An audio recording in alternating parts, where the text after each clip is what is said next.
Welcome back to e-learning skills, and in today's video I'm going to show you how you can create a multi-screen video using InShot like this.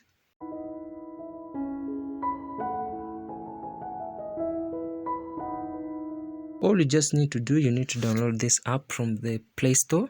It is free of charge. Click on video, new project, and the first thing that you're going to do, click on blank, then correction tool mark, and then here what you need to do, you need to click on Canva, and the Canva that we're going to choose is 9:16 ratio, 9:16.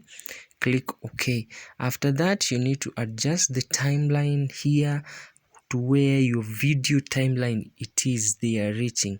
Then the next, what you need to do next, you need to click where is written PIP, is like an overlay. Then you need to click one of the videos that you are going to use. I'm going to use this as the first video. Bring to the top like that, resize until where you are seeing it is going to fit the window clearly like this. Then also you need to bring another video, you need to add another video here by clicking also PIP. Then you add the second clip like that, resize until they fit exactly to each other like this up to there. And then also click on PIP, add the last video. I'm going to add this one, and then also I'm going to resize until it fits like the other videos like this.